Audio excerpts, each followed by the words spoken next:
Today I had the privilege of chatting to Canadian author Joseph Howse, who's in South Africa currently for the Kingsmead Book Fair.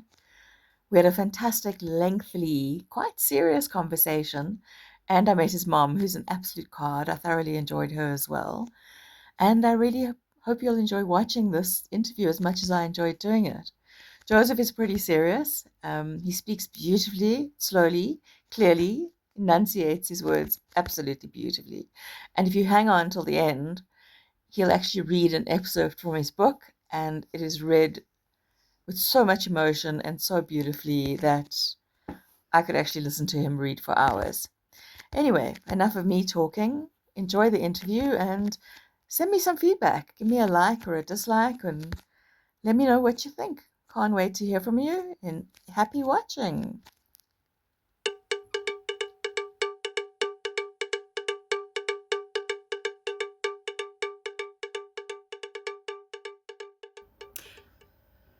Today I'm talking to author Joseph Howse from Canada, so a Canadian author in Joburg, here for the Kingsmead Book Fair. Yes, thank you, Mandi, for having me here. This is not your first time in South Africa. No, I have visited 2 years ago, also to speak at Kingsmead. That was around the time my first novel, The Girl in the Water, launched in South Africa. Was that 2 years ago? That was 2 years ago. Okay. Yeah. So 2 years a novel. 2 years to write a novel. The South African launch was a year later than the international launch in that case, so it's been 3 years. I'm aiming for 2 for the next one. So that would be the finale of the series. Well, it continues. So the first 3 novels in the series, which is called Next Year's Snow, focus on a set of characters whom we meet as teenagers in the Soviet Union. The 4th novel focuses on the next generation in the family of 2 of these characters. And the 5th novel that I have planned is a prequel which goes 2 generations back from the series start to the Second World War. Oh, I thought maybe you were going to like 1914 with the fall of the Russian. Well, there's a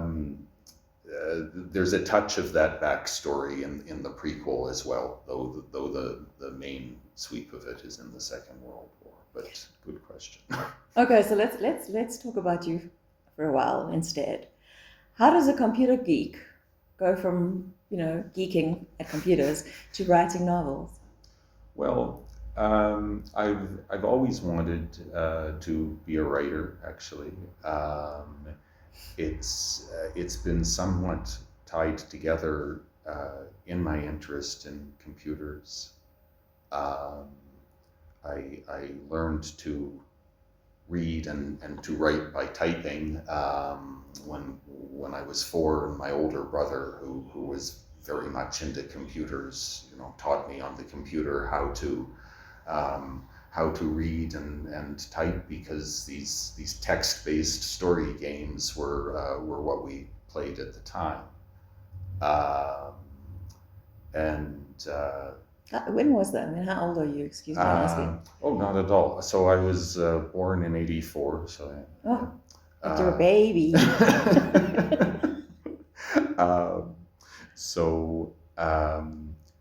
Growing up in the '80s, my father was a newspaper journalist who often wrote about the Soviet Union, about the decline and fall of the Soviet Union under Gorbachev. And my brother and I also sometimes played these political simulation games on the computer. One of them was called Crisis in the Kremlin, where you were cast in the role of Gorbachev. This was actually as many of these events were unfolding, that this computer game came out, and you had choices. What would you do in this event if you were the leader of the Soviet Union? What would you do in this event? And these types of games at the time had a lot of um, real news footage in them, and I became interested as a child in who were the real people, who were the ordinary people you saw in queues or in these apartment blocks or shoveling off the roof of Chernobyl, the Chernobyl reactor, in these newsreels, who were the ordinary people. So much later, I studied some Eastern European literature in university. I had some opportunities to travel in Ukraine and in Estonia after the fall of the Soviet Union. Um, through through my technical work, I made a lot of friends and colleagues in the former Soviet Union, and some of those people helped me deepen my understanding of the history, the culture, the literature, and one family from Kazakhstan who lived through the fall of the Soviet Union, gave me some input into the times portrayed in the second novel, The Circus and the Atom. So the computer work and the writing and an interest in the Soviet and post-Soviet world have sort of been tied up together since childhood. So would you credit your father with that, being the journalist and bringing that kind of information into the house? Yeah, yes, I think on the side of the political, the social, the historical background, yeah, a lot of that came from what he brought into the house. The Soviet Union was always painted as the devil. I mean, we grew up thinking communism is bad, fight the red devil. What was your father's attitude towards the Soviet Union?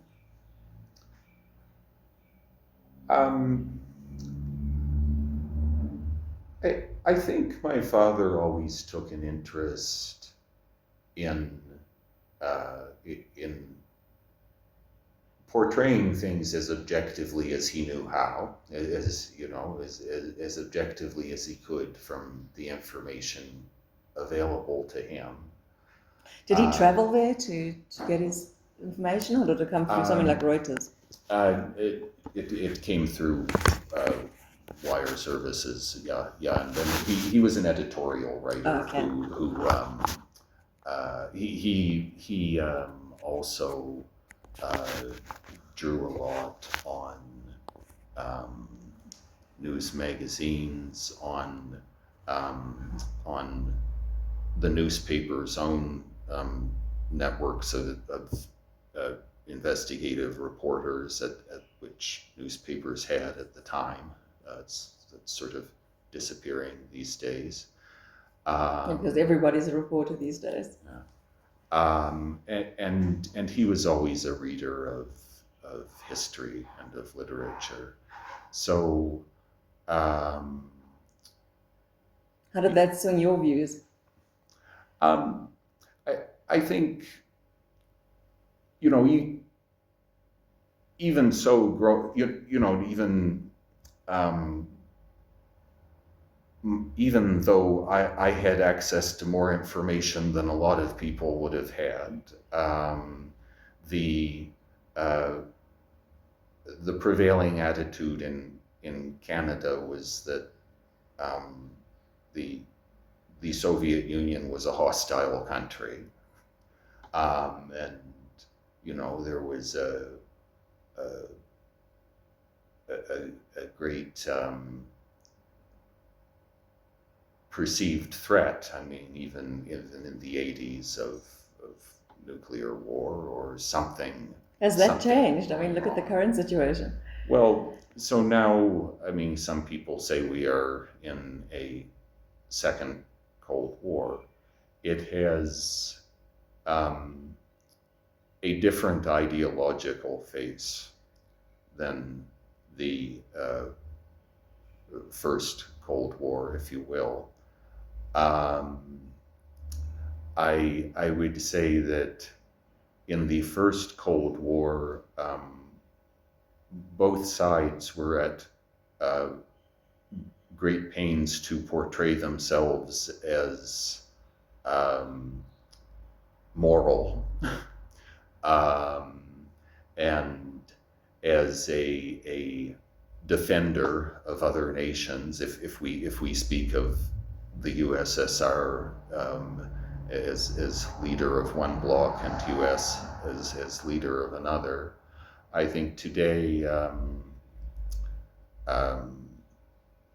the new conflict is um, framed more in terms of naked self-interest of nations and It's very much about oil, capitalism. and undisguised nationalist prejudices. Yeah. Um, and so I believe today we're actually in a more dangerous situation in some ways, that the serious journalism um, uh, does not so much exist. The the serious effort to um, find a moral basis for international politics. I mean, whatever might underlie that veneer, the effort to establish some kind of dialogue on a moral basis seems to be gone between these great powers. And yeah, we live in a much more impulsive world generally, I would say, and that's deeply concerning. Well, there's a whole generation that's growing up now with instant gratification. I remember when we were growing up, we didn't have access to information. You went to the library. It wasn't at your fingertips, and you felt you basically got news 24 hours later. So the bomb would have dropped today, you'd hear about it tomorrow instead of watching the actual bomb drop. Do you think that has something to do with, I mean, what about the COVID generation?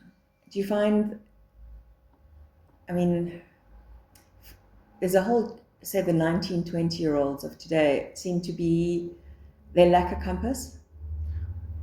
Yeah.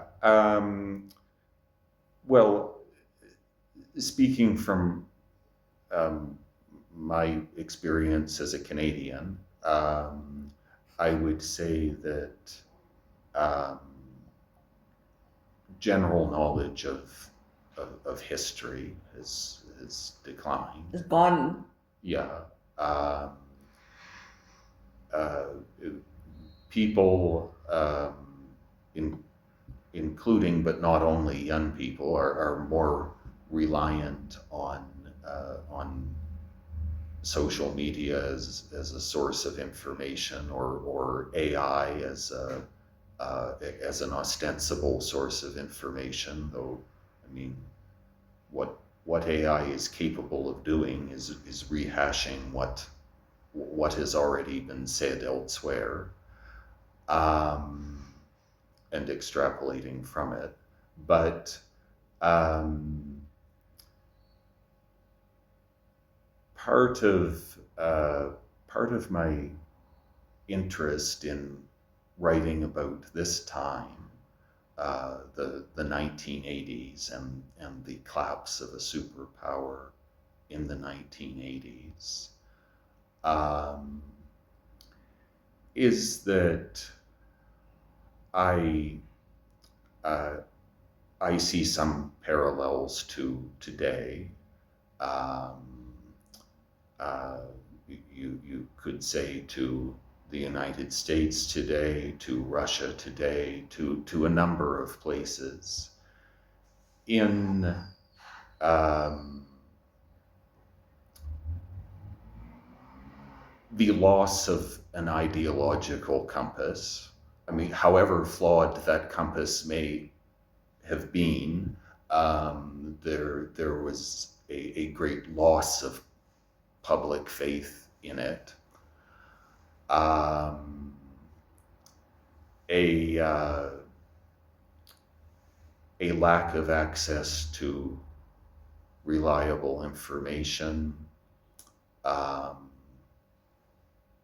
great economic upheaval, COVID being part of that in our times, um, and um,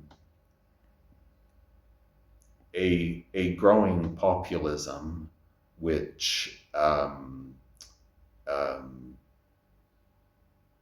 played a role in further undermining faith in more centrist political efforts at reform. Um, I see some parallels to today in these things, uh, and uh, the the characters I write about, um, the who are Soviet teenagers in the 1980s, uh, uh, growing into young adults towards the end of that decade. They are a lost generation, um, in the sense that they uh, they were raised and educated um, to live in a system that has ceased to exist. And with the collapse of the Soviet Union, a system that ceased to exist and was replaced through the 90s with something far more chaotic. Sounds a bit like South Africa. And there may well be parallels there too. In my second novel, one of the characters who comes to Moscow as a foreign student, she's from Namibia. Her The name is land of Annika. giraffes and is it giraffes and lions, giraffes and elephants? I'm trying to think of the line in your book. That is, yes, that is how a toddler, the nephew of Annika's roommate, imagines the place that Annika comes from. Yeah. Let's talk about, you have a lot of characters in your book. Sure. There are a lot of people to keep track of, and I did notice in the front there's a list of the characters and who they are.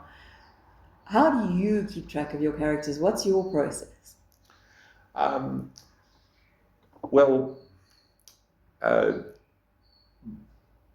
by the time I started the second novel, I had quite a large cast to start from, and they were old friends to me. So the second novel, to a great extent, branches out from uh, the people I already know, and my um, uh, my imagining, my conversations with them about who else has come into their life in the few years between the novels. Um, the first novel started from a very small core of characters. Um, the the opening scene um, which takes place on a remote northern beach on the Baltic Sea. It was originally conceived as a short story, and the characters in that scene are four teenagers, two sisters, a female friend and a male friend.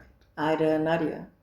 Yeah, so the sisters, Nastia, the older sister, Nadia, the younger sister, um, who is the protagonist, Ida, the friend, um, and Jan, or Johnny, as he sometimes calls himself, the boy.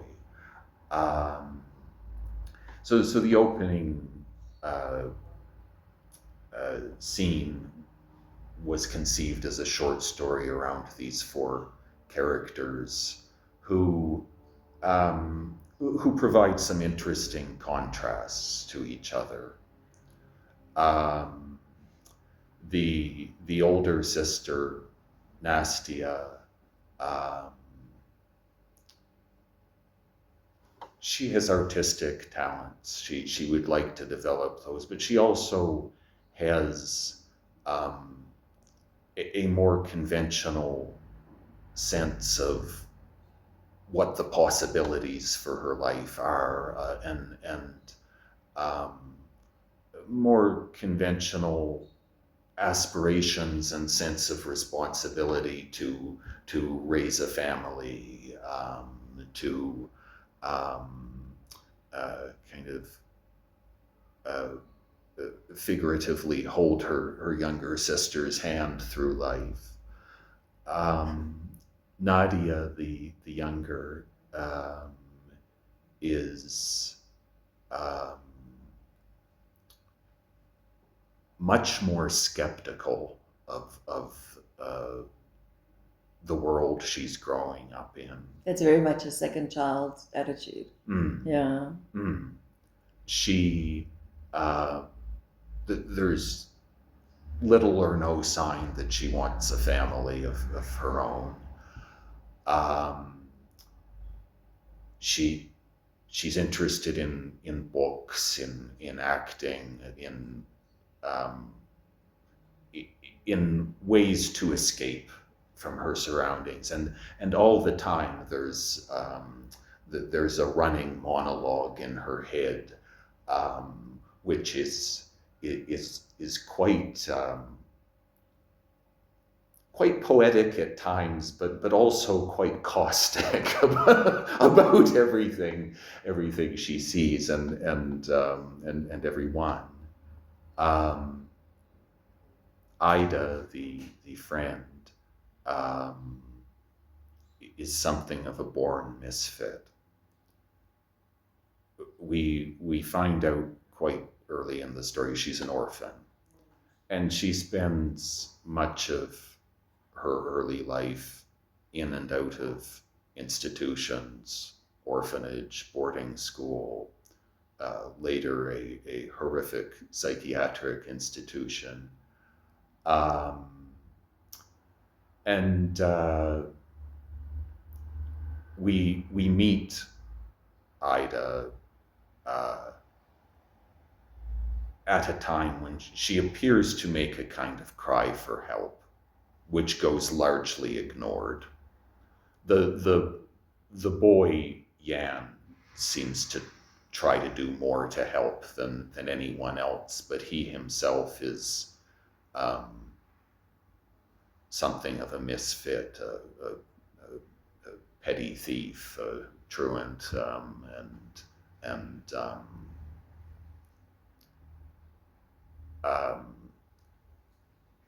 is in no position to provide any kind of security to her. So we have these four characters as the kernel of the series.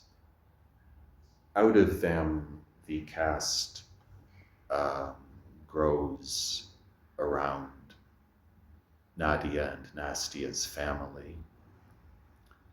There's a grandmother, Nanelle. So how do you keep track of How these? do I? Do you have a if then else diagram of all the characters?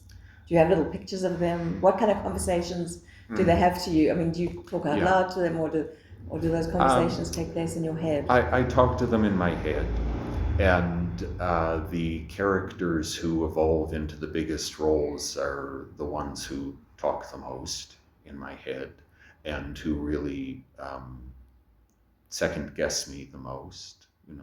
I didn't do that.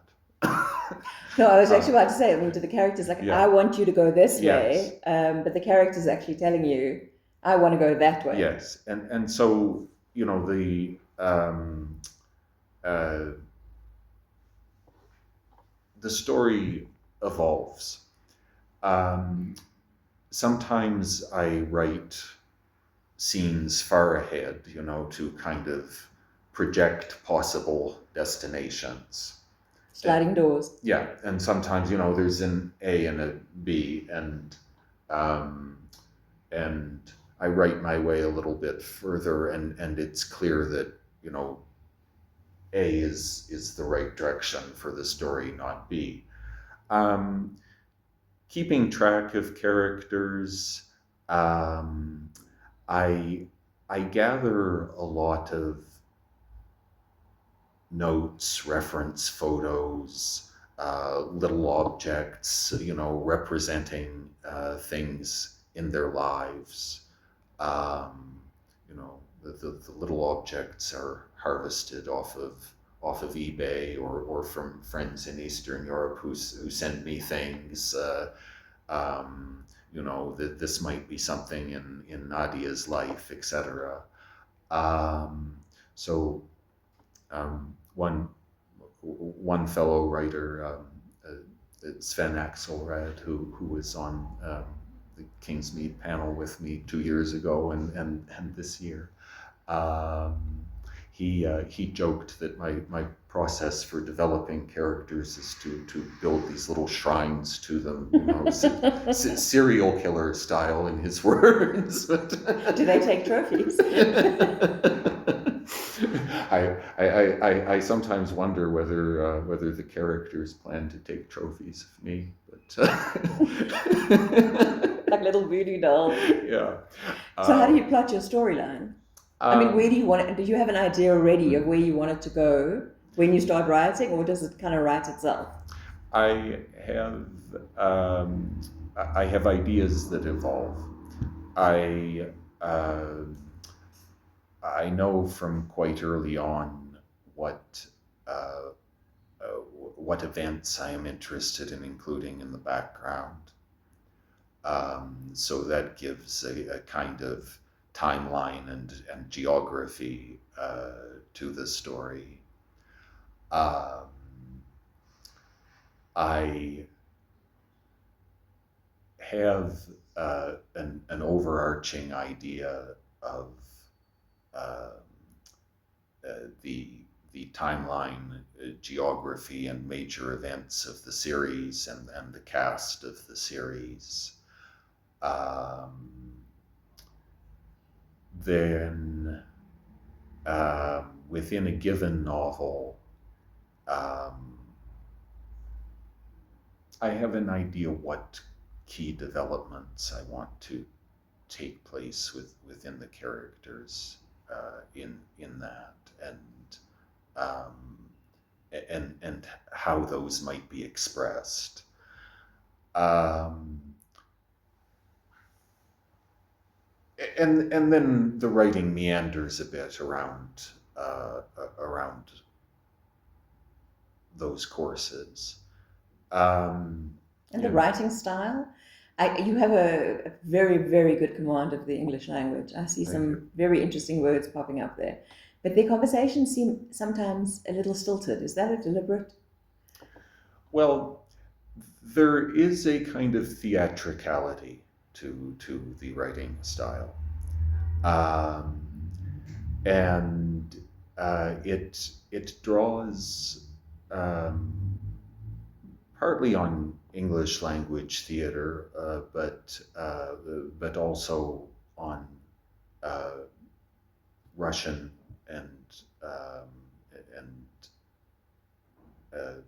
Ukrainian The way they speak. literature, theater, movies, and they don't sound like English language speakers, partly because they aren't. And the topics of conversation, the style of talking about life with your friends or with your family, it doesn't sound Western because it's not. There is a style of indirection that you often find in speaking with people from the former Soviet Union, from Slavic cultures more generally.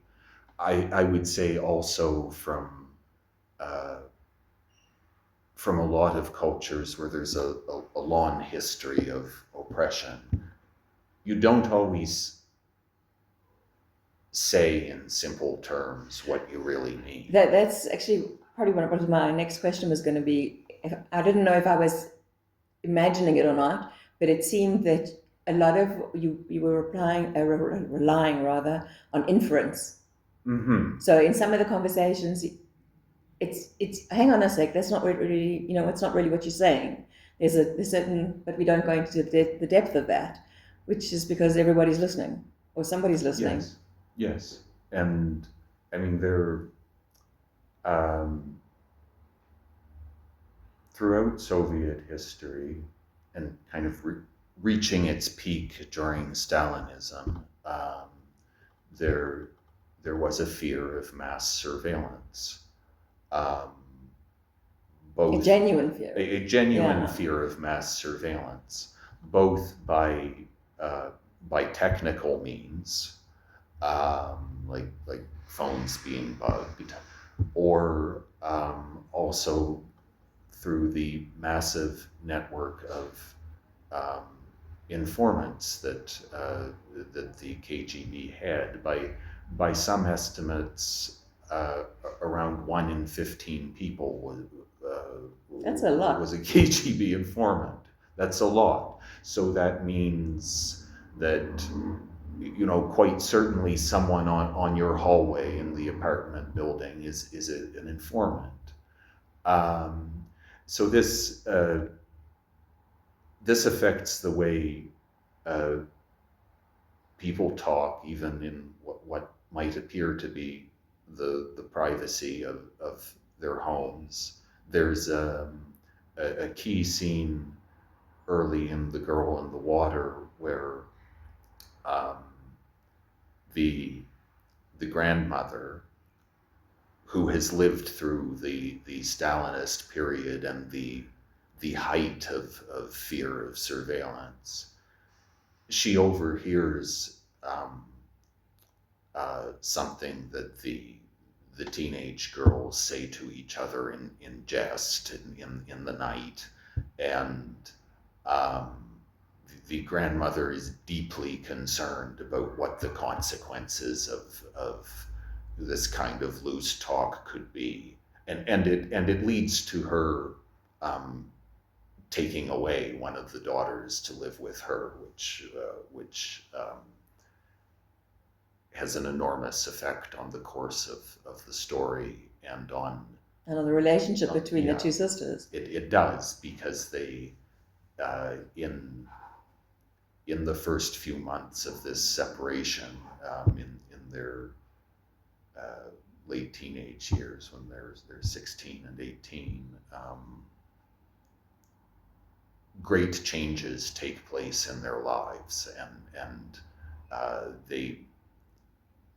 Nadia becomes more attached to Ida,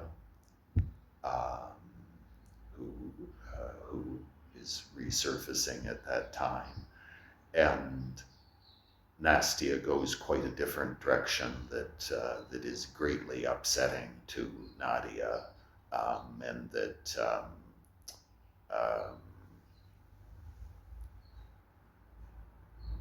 becomes a real problem point between these characters through the first novel.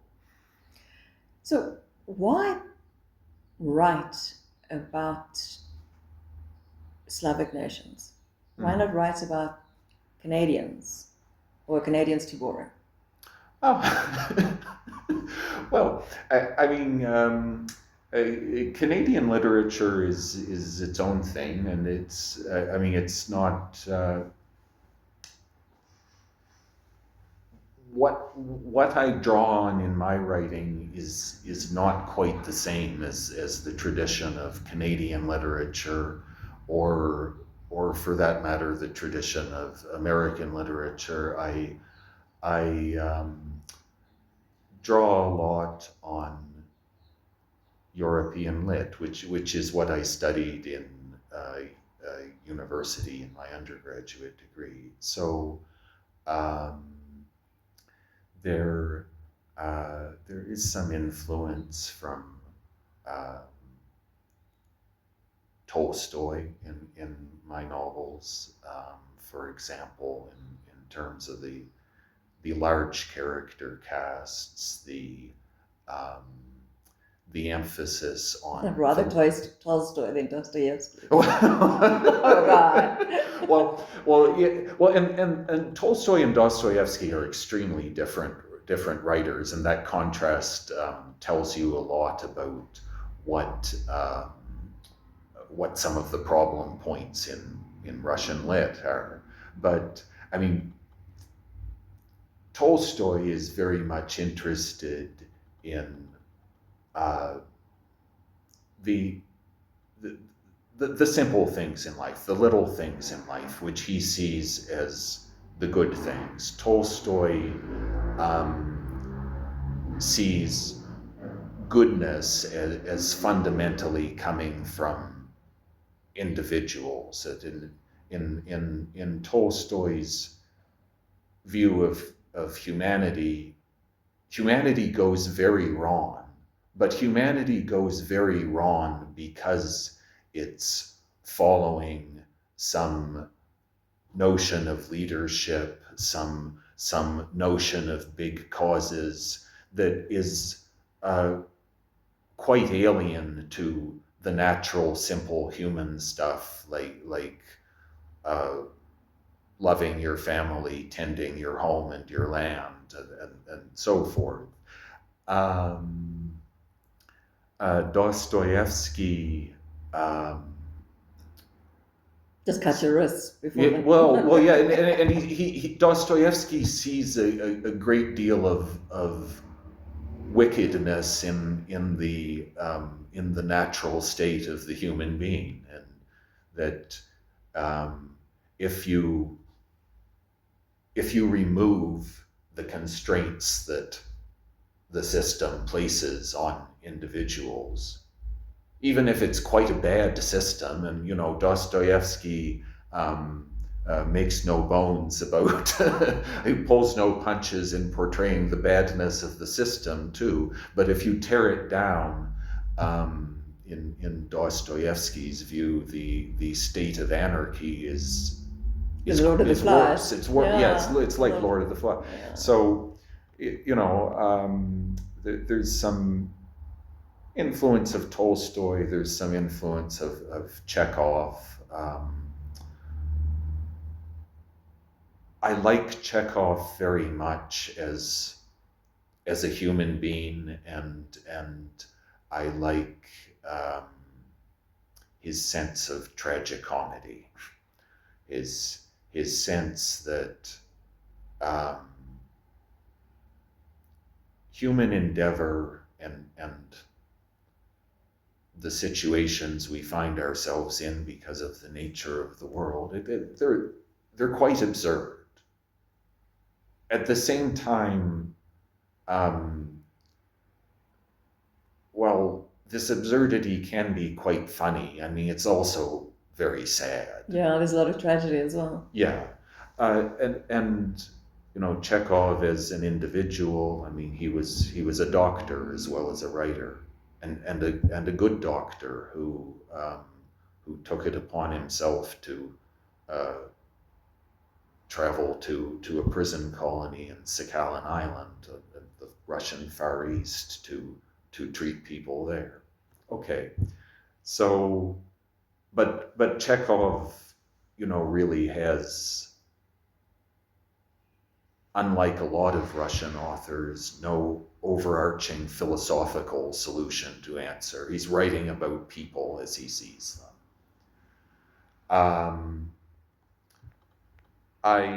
I think I draw a lot stylistically on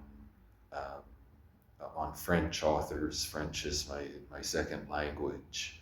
Um, I recently had the opportunity to work with a French translator and a French editor in bringing uh, The Girl in the Water into French under the title Submergé, submerged or overwhelmed. Um, we're working on a French translation of the Circus and the Atom too. So I um, draw a lot on the types of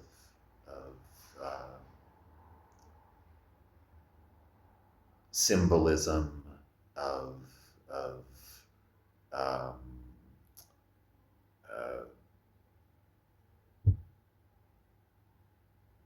irony, of a certain narrative detachment that is found in a lot of French literature and poetry.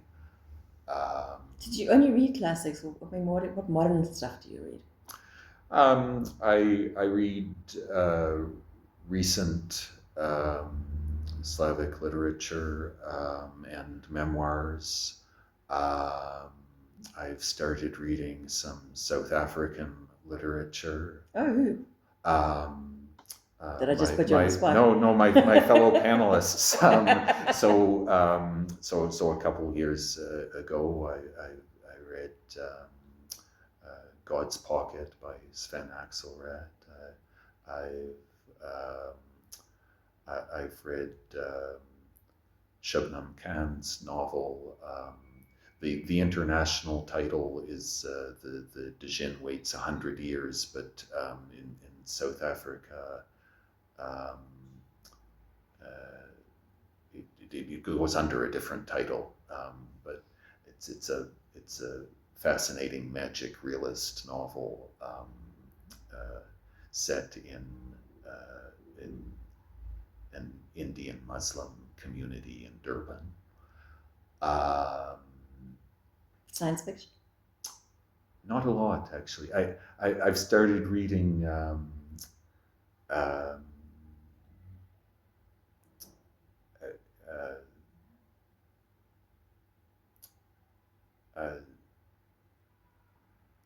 some of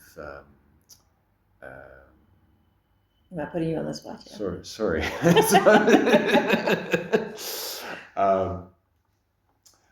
I read I read a good deal of historical fiction, both of recent and older writers. And what do you watch? I I don't really watch TV anymore, but I watch quite a lot of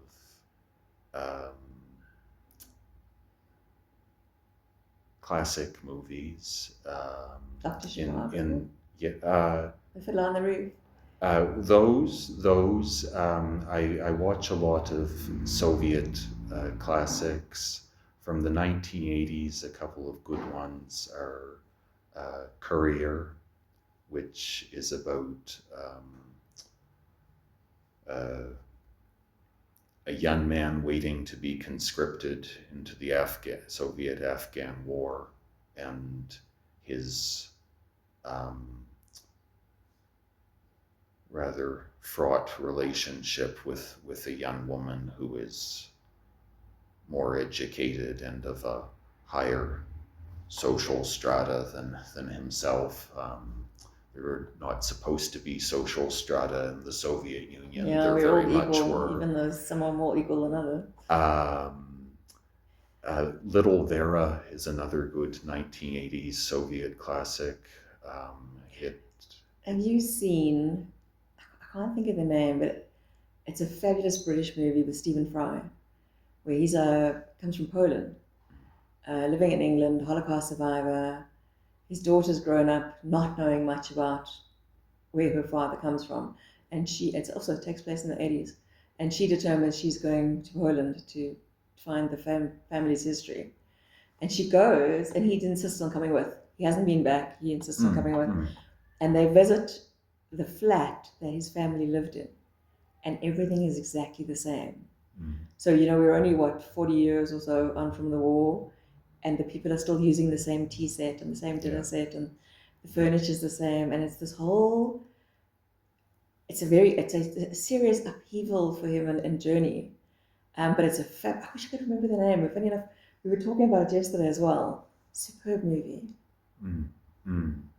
I'm not familiar with it. There is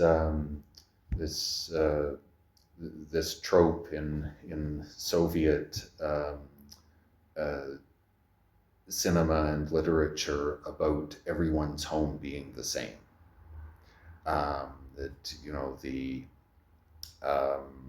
the availability of appliances, of decorations is so limited that everybody gets the same objects. Yeah. And I am told by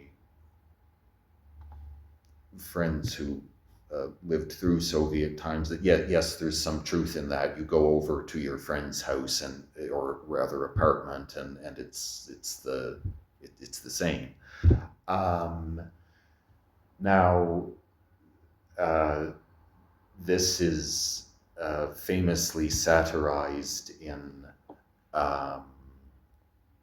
a Soviet movie that has become a New Year's Eve classic called The Irony of Fate, where a man who has just become engaged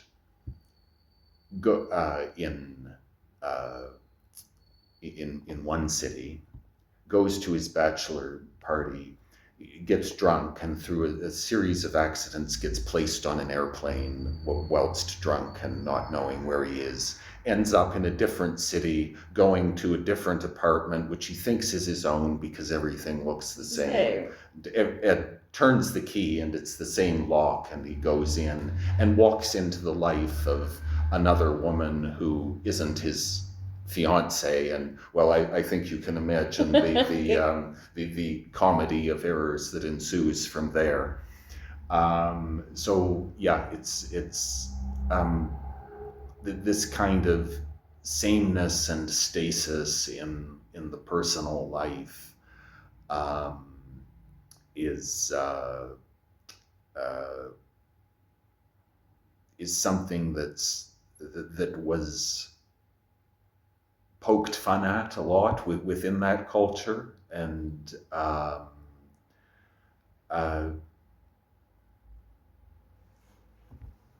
when you ask a lot of people what was life like in the Soviet Union, I mean, one of the common replies is boring. But the education was good. But so I mean, free education was and a high standard of university education was characteristic of that was one of the main things the country delivered on. Now, that education came with a certain price. I mean, there was ideology woven throughout it. If you were a university graduate, you had for several years after graduation an obligation to go wherever you were posted in the country, wherever the skills were needed. Were needed. blue-collar workers had more freedom than university graduates to move around, because that pool of labor was, not considered so scarce or so critical, right? Um, and if the state wanted to, if they could split up university graduates who were married, or who, so possibly kids go with mom to one posting and dad goes somewhere else, and for a few years. So I mean, it's an example of how, and you could say one of the milder examples of how the personal life was subordinated to the system. To the lumpen proletariat. Now, I mean, another interesting example of that, which plays into the plot line of the series a bit, is that down through the period of the Soviet-Afghan War in the 70s and 80s, boys, young men, had a conscription obligation. So that was one thing. But also, if you were a young woman and couldn't find other employment, you could get conscripted to go serve on an army base as a cook, a cleaner, something in Afghanistan. Charming. And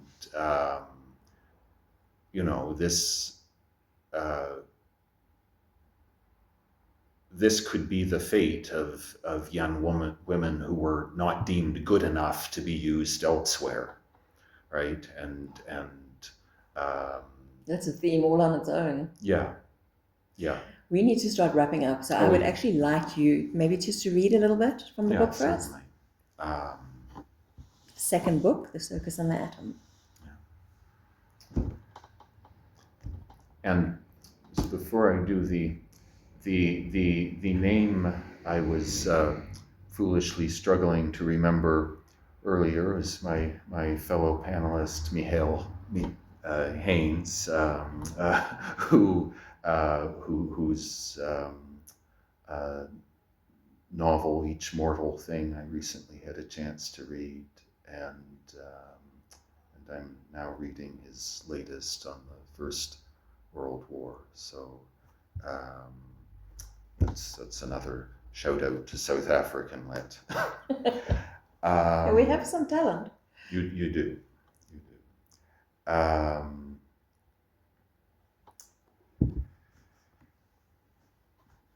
Now, I will read from the opening of the Circus and the Atom.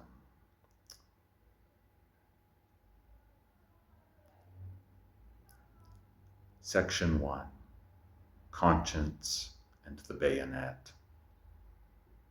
Chapter 1, Richard II's Gulag, far from Africa. Silently, Nadia was rehearsing her lines from Shakespeare on apricots as she gazed at one of the faces among 20 million dead. There, in the second floor foyer, outside the lilac room and the snack bar, the rotation of mourners stood 4 ranks deep. They lapped around the folding walls, a full story high and covered in foam board plaques, where previous visitors had pinned photographs, letters, typewritten biographies, even tear-off sheets. Had anyone met this man? Perhaps shared his sentence? Or been his executioner? Contact the relative here, or tell the newspapers. They were printing the most impolitic confessions these days. Further back, the traffic and wintry ventilation flowed more freely. Cavernous, ornately plastered, and dripping with chandeliers. These were the qualities of the venerable theater and erstwhile TV studio, which in recent years had become the capital's nonconformist art house, the palace of culture of the Moscow electric bulb factory. Nadia's roommate, Annika, was shivering and straying from wall to wall and clasping her hands, fingers to wrists, in front of her belly. This solemn gesture reminded Nadia of her brother-in-law, Georgy, or perhaps of his native mountains. She had seen women from the Caucasus do the same in antique photos as they posed devoid of joy in damask dresses. I must be some kind of sadist to drag Annika out on this November night to see those who froze in nameless camps when she is missing Africa. Well, even I can't spend every night with Shakespeare, and I can't let Annika think the weather alone is the worst thing about this country. Oh, mercy, though. Tonight I could even be glad to smoke and drink with Georgy. I'd be nasty as gladdest kitchen helper, and I'd wolf her schmancy meals. I'd gladly camp out in Danielushka's bed and read him tales and calm his fuss, while his mama and papa keep trying to pen act too. I think Chernobyl made Georgy sterile. So, what are you thinking? Annika whispered, in English, as she swept in near Nadia's cheek.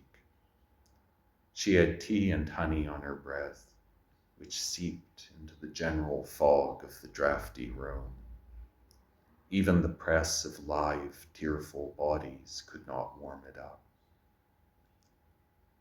About my family, Nadia answered.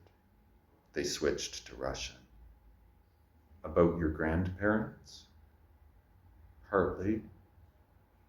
Annika nodded and looked at the picture on the wall, as if to offer attention and sympathy to this forgotten man, somebody else's murdered grandfather. Joseph, you read beautifully. Thank you. You should do your own audiobook. Well, we are working on a series of audiobooks, and they're voiced by British actress Annette Chown, who I think brings Nadia and other characters to life really beautifully. The audiobook of The Girl in the Water is out now, and the audiobook of The Circus and The Atom is going into production in June. So